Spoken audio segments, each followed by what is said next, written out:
Meus irmãos, eu tenho um carinho por essa igreja especial. Aqui tive professores no seminário, que foram bênçãos na minha vida. A irmã Ellen foi minha professora no seminário, né? Aqui foi onde meu avô congregou por muitos anos. Não sei se os mais antigos vão lembrar de Moisés Soares.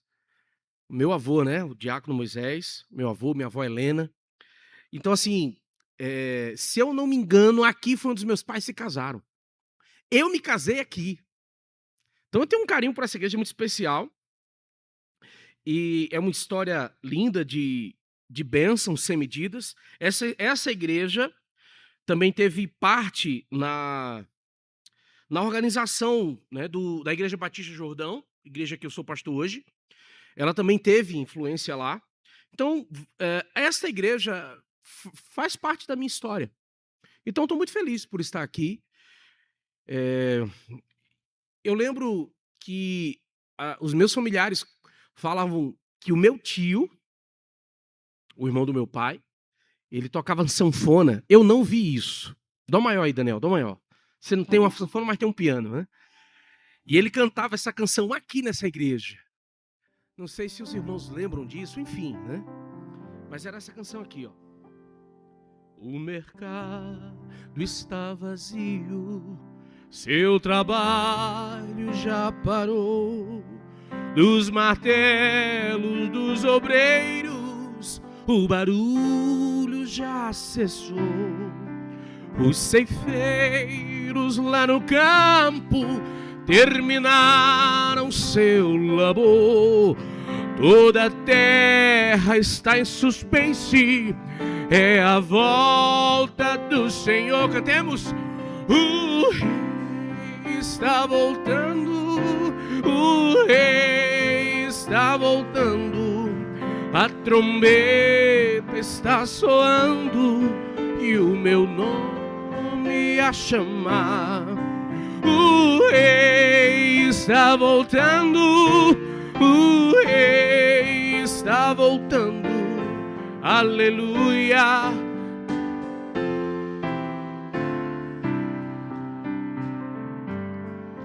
Vejo a multidão subindo, ouço o coro angelical, todo o céu está se abrindo num bem-vindo sem igual.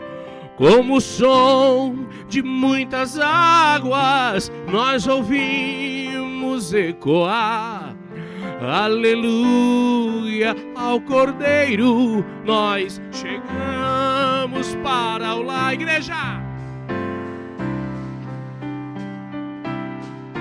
o rei está voltando, a trombeta está soando e o meu nome a chamar. O rei está voltando, aleluia, ele vem me buscar. Aleluia! Glória a Deus, por mim era hoje. Para mim a volta de Jesus era agora. Eu não tenho mais expectativa nenhuma neste mundo. Cadê o auxiliar Jonathan? Jonathan, por favor, consiga uma cadeira para a música, senão vai ficar em pé a mensagem todinha. Gente, esse mundo não tem mais, nunca teve. Depois do pecado, pós-queda, obrigado, Jonathan. Pós-queda, esse mundo está fadado ao fracasso. Pós-queda acabou, gente. É só na redenção, só quando Cristo voltar, que tudo isso será restaurado. E, repito, por mim seria hoje. Hoje. Não sei vocês, irmãos, mas eu não aguento mais boleto para pagar.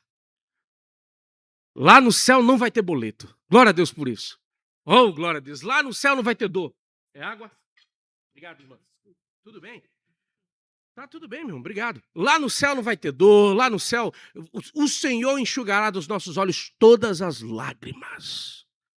Isso que você está passando, esse problema, essa dor, essa crise, vai passar. Aleluia. Queridos, para que a igreja mantenha-se dentro do foco, no compromisso, a gente não pode desviar o olhar. E é sobre isso que eu vou ministrar essa noite. A gente não pode desviar o olhar, senão a gente vai afundar. Lembra de algum texto? Evangelho de Mateus, capítulo 14, verso 22. Vou usar a NVI, mas qualquer versão que você tiver dá certo. E vamos meditar na palavra do Senhor. Esse é um texto importante para entendermos algo sobre foco. Para onde nós colocamos o nosso olhar e para onde nós permanecemos com o nosso olhar. Se você dirige, você sabe muito bem que você não pode olhar para os lados por muito tempo. Você não pode olhar no retrovisor por muito tempo. Se você assim o fizer, você vai bater o carro. Ou você pode causar um acidente muito sério. Você tem que estar olhando para frente. Assim é o seu carro chamado vida. Você tem que estar focado no Senhor. Se olhar para o lado, vai afundar. Vamos aprender aqui com o texto sagrado. Evangelho de Mateus, capítulo 14, verso 22. Estão comigo, amém? Acompanha aí na sua Bíblia. Logo em seguida, Jesus insistiu com os discípulos que entrassem no barco e fossem adiante dele para o outro lado, enquanto ele despedia a multidão. Segura aí. Gente, eu vou fazer o seguinte, eu vou lendo o texto e vou explicando o texto. Então deixa ele aberto aí. Observe que o Senhor insistiu com os discípulos. Entra no barco e vão para o outro lado. Mar da Galileia, também conhecido como Tiberíades. Entra no barco e vai para o outro lado. E o Senhor insistiu. O Senhor pegou firme ali. Vão. Despedindo, vão, entrem no barco e vão para o outro lado. Vão lá. Queridos, os discípulos não sabiam exatamente o que estava acontecendo. Os discípulos não sabiam a razão pela qual o Senhor estava dando essa ordem, mas os discípulos obedeceram. Os discípulos obedeceram, entraram no barco e foram. Jesus está mandando, então vamos embora. Manda quem pode, obedece quem tem fé. Vamos embora. Quando o Senhor coloca os discípulos no barco e vai, e dá a ordem para eles ir, no verso 23 diz o seguinte: tendo despedido a multidão, subiu sozinho ao monte para orar. Ao anoitecer, ele estava ali sozinho.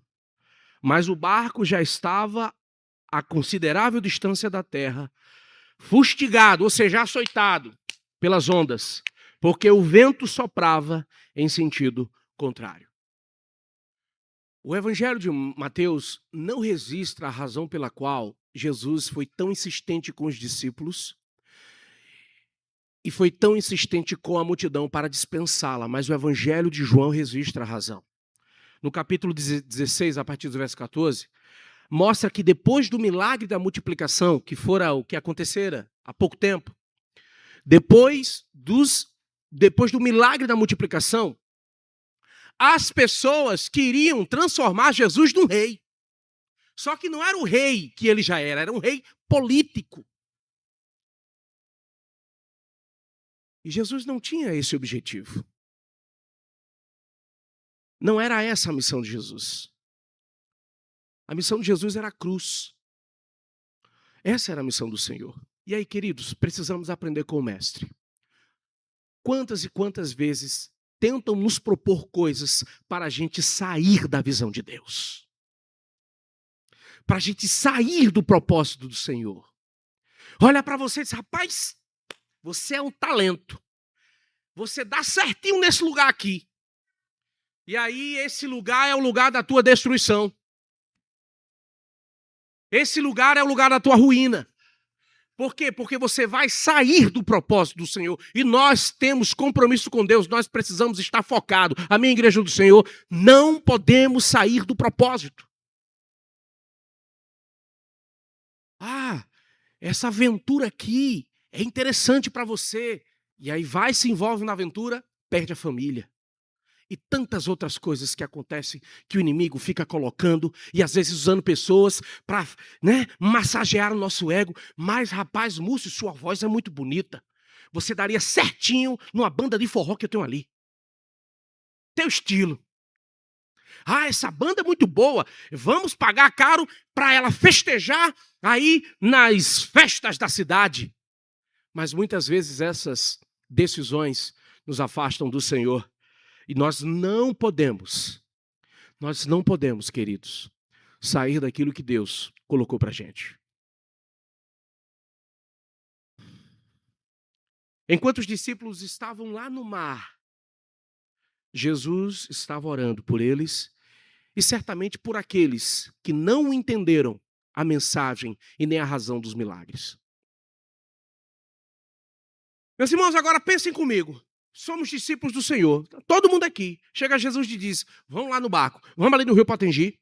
Todo mundo. Vem aquele barquinho bonito. Entra todo mundo aí. A gente obedece. Amém? Se Deus mandar, você faz. Não faz? Faz ou não faz, irmão? Faz, né? É claro. Entramos todos dentro do barco. Aí vamos lá.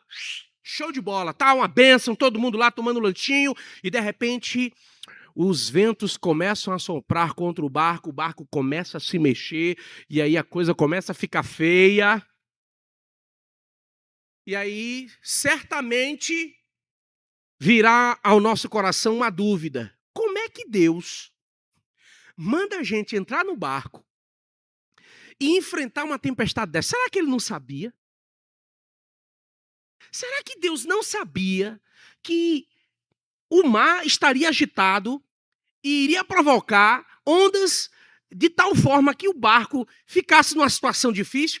Eu fico me imaginando, será que Deus não sabe das coisas? Sim, sabe.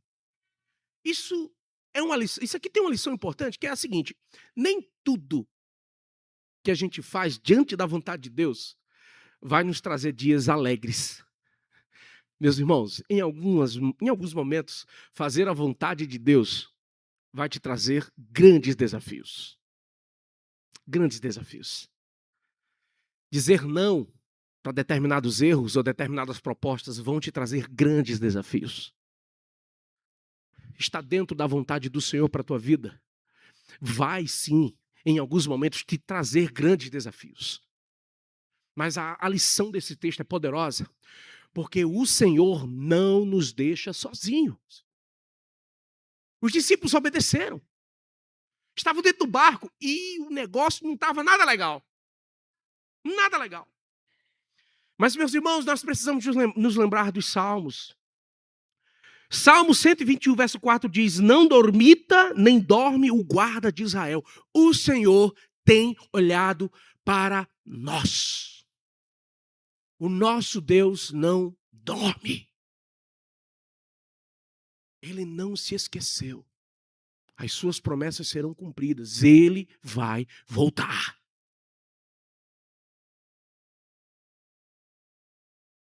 E o tempo passou, viu? E os discípulos lá naquele mar. Eu posso imaginar que o milagre dos pães deve ter acabado ali pelas 5 horas da tarde. Jesus dispensa a multidão e dá ordem aos discípulos: vamos embora, vão lá. Pronto. Desta hora até o entrar da madrugada, os discípulos estavam lá no desafio. Estavam na luta.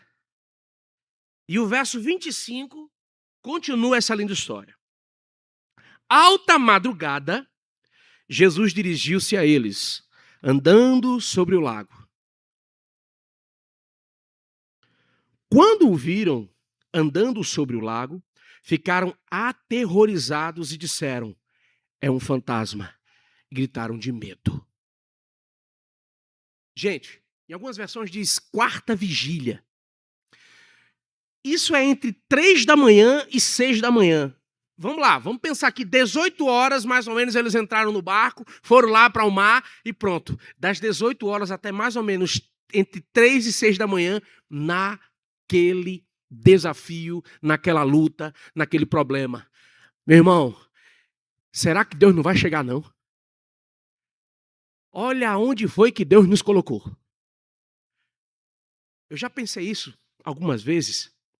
Eu tenho 12 anos de ministério pastoral. Já passei por algumas coisas no ministério que eu olhei para Deus e disse assim: Senhor, o que foi que eu fiz que o Senhor ficou tão chateado comigo? Que eu estou enfrentando esse desafio tão grande. Me diga aí. O Senhor não vai chegar, não? O que é que está acontecendo, meu pai? E um negócio que não anda? A coisa que não vai para frente? É só problema, é só problema. Se você já teve assim, meu irmão, você sabe do que eu estou falando. Será que você não está assim hoje? É só problema.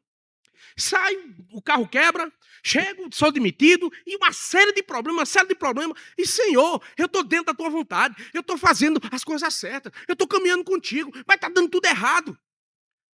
Paciência, tenha calma, porque o guarda de Israel não dorme, e ele vai chegar, meu irmão.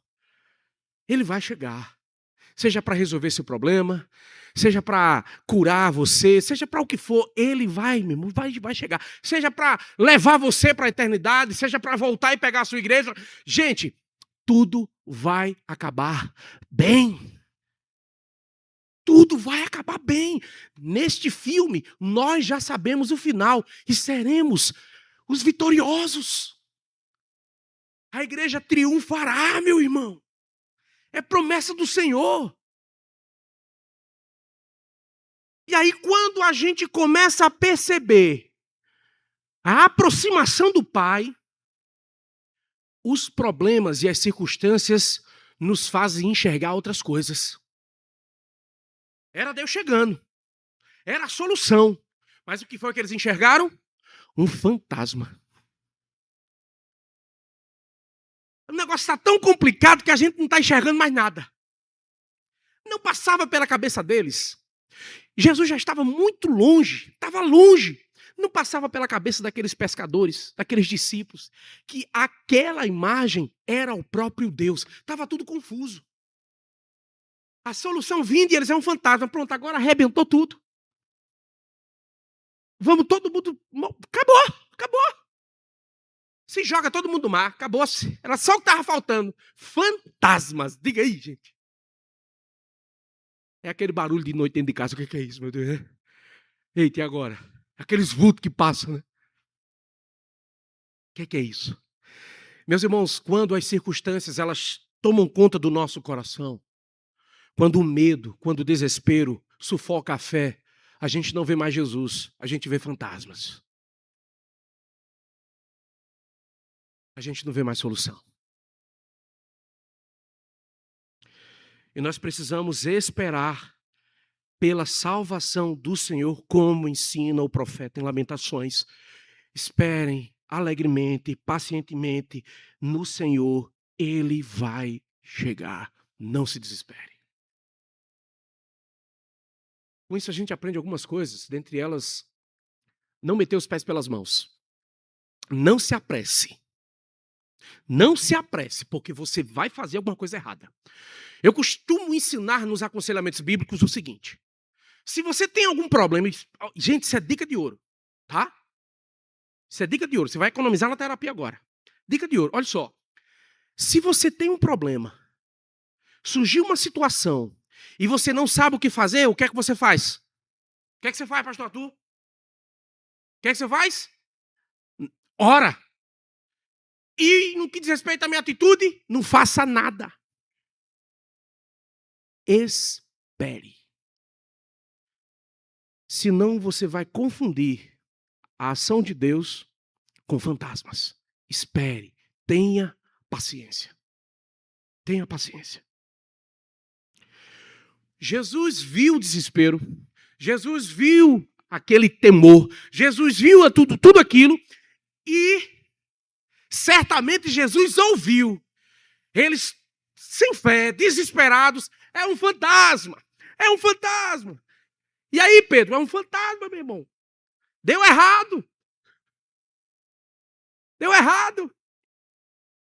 Mas Pedro, a gente obedeceu Jesus. Jesus mandou a gente entrar no barco. Eu sei, mas é um fantasma. Verso 27. Mas Jesus imediatamente lhes disse: tenham coragem. Sou eu. Não tenham medo. Eu estou aqui. Aleluia. Não tenha medo. O seu Deus está contigo. É promessa do Senhor. Últimas palavras do Evangelho de Mateus, capítulo 28. Eis que estou convosco todos os dias até a consumação dos séculos. Agora é o seguinte. Ele apresenta a solução. Sou eu. Tenha calma, vai dar tudo certo. Só que vem Pedro. Tu teria essa coragem de Pedro? E prova ao Senhor. Pedro prova ao Senhor. Você já fez prova do Senhor? Eu já fiz. E tive experiências maravilhosas. Já pedi coisas a Deus que Ele respondeu, já pedi coisas a Deus que Ele não me respondeu. E assim fui vivendo experiências maravilhosas com o Senhor. E Pedro certamente queria isso. E não há nenhum problema em você pedir prova, você avançar nessa questão. Tem um salmo, que é o Salmo 34, verso 8, que diz: provem e vejam que o Senhor é bom. Provem e vejam. Na versão King James, a expressão utilizada é de teste. Teste o Senhor e veja como Ele é bom. Nós encontramos na Bíblia algumas pessoas que fizeram prova do Senhor. Gideão fez prova do Senhor. No livro de Malaquias, o profeta, depois daquela mensagem acerca das contribuições, ele diz: façam prova de mim. Façam prova de mim. E aí Pedro olha para o Senhor e faz essa indagação. Se és tu, manda-me ir ao teu encontro do mesmo jeito que o Senhor está, sobre as águas. Você teria essa coragem? Eu acho que eu não tinha, não. Se coloca no lugar de Pedro. Você teria essa audácia de Pedro? E Pedro era assim, Pedro era demais. Pedro chegava na frente, Pedro cortava a orelha dos outros, né? Era Pedro, esse era Pedro. E ele vai e diz: Senhor, peraí, se for o Senhor, me permita que eu vá até ti, mas não é de qualquer jeito, não. É andando sobre as águas. A gente pode pensar, se eu estivesse no barco, talvez, eu digo: Pedro, tu tá maluco? Eu, pastor Arthur, pastor Anderson, eu chegava, a gente, meu irmão, olha a besteira que Pedro fez, meu Deus. Tá aí vendo, meu irmão? Vamos montar aqui um conselho dos pastores, porque esse cara não tá bem, não. Vamos dar uma elaborada em Pedro, porque olha o atrevimento. Só que a resposta de Jesus iria nos quebrar. A resposta do Senhor iria fazer com que a gente repensasse nessa nossa falta de coragem de fazer certas perguntas para Deus, de pedir certas coisas a Deus, de ter um relacionamento mais próximo e íntimo com Deus. E pedir. Verso 29 diz: venha. O Senhor respondeu: vem, Pedro, pode vir. Jesus, eu quero ir contigo, mas eu não quero ir de qualquer jeito. Eu quero ir surfando, mas sem prancha.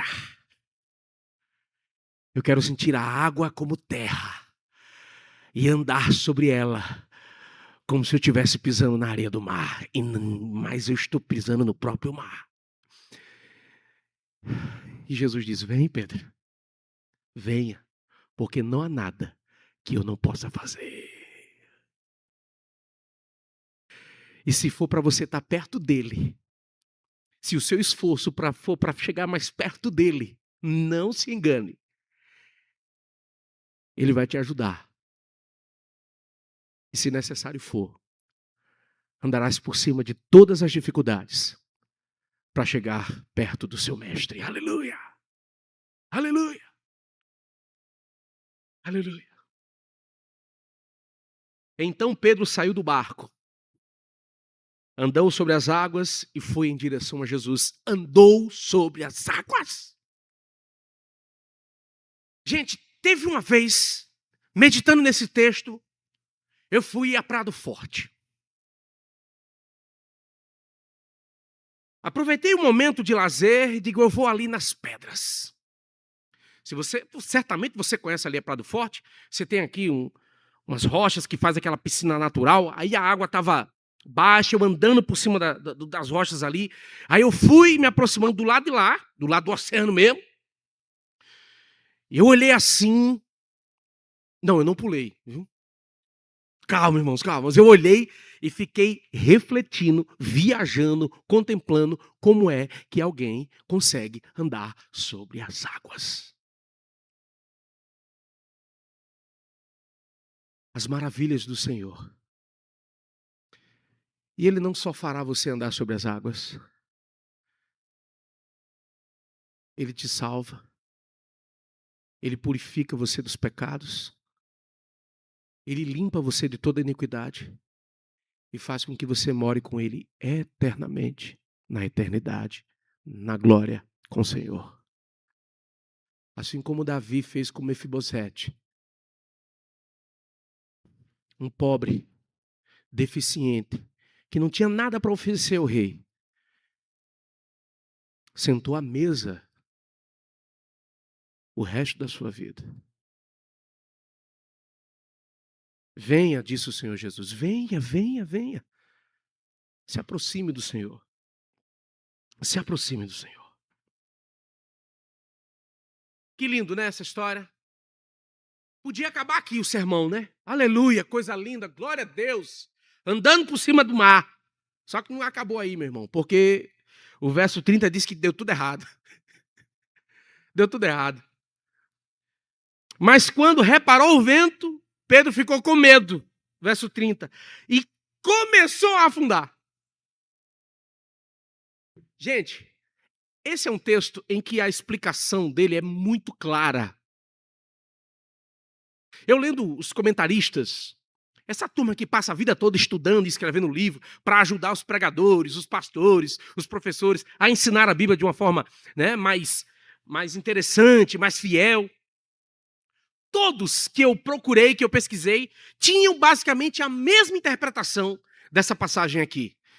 Que é simples, certamente você já chegou a essa conclusão. Se você tirar o olho do Senhor, se você tirar os olhos de Cristo, você vai afundar. É isso mesmo. É simples.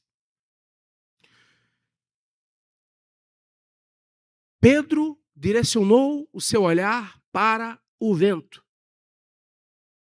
para as circunstâncias, para os problemas.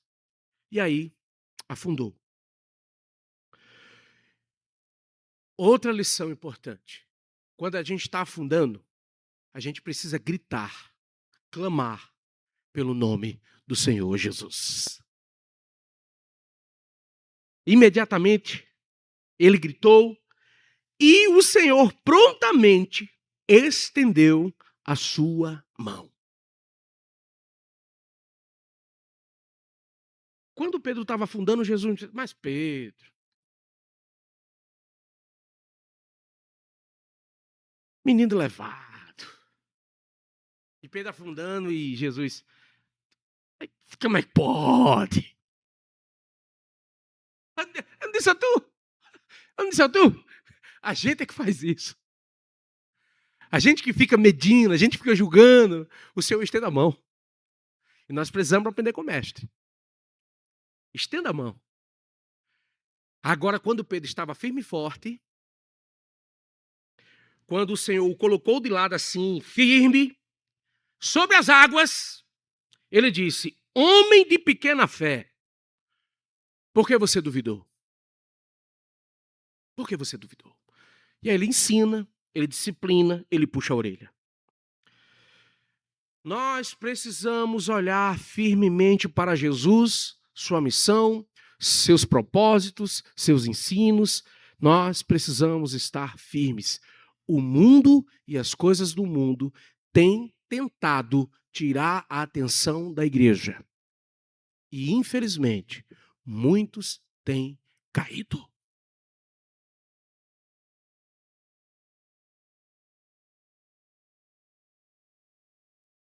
Quando subiram no barco, o vento cessou. Acabou. Quando o Senhor chega, as coisas se resolvem. E aí, todo esse cenário, tudo isso tinha um grande objetivo: ensinar aqueles discípulos que os milagres, o multiplicar de pães, o andar por cima das águas, e tem uma finalidade. Tudo tem uma finalidade. E tudo isso deságua nesse verso 33 aqui. Então, os que estavam no barco o adoraram. Toda manifestação do Senhor promove adoração ao Senhor. É nos curvarmos diante dele, reconhecendo quem ele é. Ele é soberano, poderoso, eterno, excelso, santo, maravilhoso, bom, e por aí vai, queridos. Há algum tempo atrás, numa situação de barco, quando Jesus acalma a tempestade no barco, os discípulos se perguntaram: quem é este que até o mar o obedece? Essa foi a afirmação. Depois de um tempo, andando com Jesus, a afirmação aqui agora é outra. Eles disseram: verdadeiramente, tu és o Filho de Deus. Confissão. Coisa que os batistas fazem antes do batismo. Junta a turma aqui. E aí, meu irmão? O que é que tu aprendeu de Jesus? Aí ele diz à igreja, que a gente chama de confissão de fé, para que a igreja abençoe, autorizando o batismo. Esses são os batistas. Esses somos nós.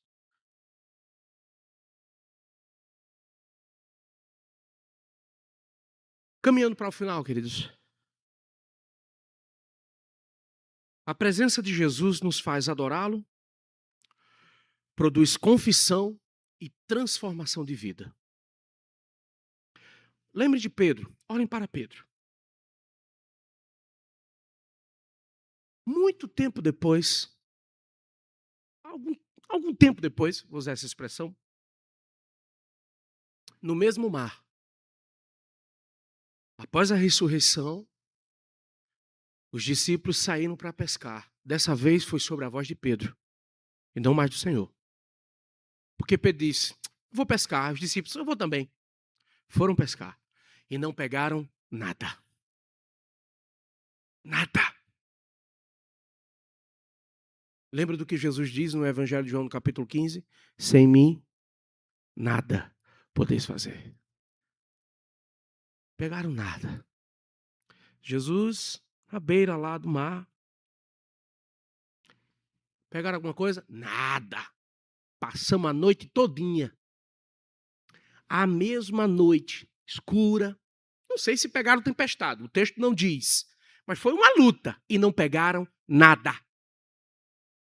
O Senhor diz: lance as redes dessa forma, nesse ângulo, nesse contexto. Faça do meu jeito, que do meu jeito dá certo. Do seu não dá, não.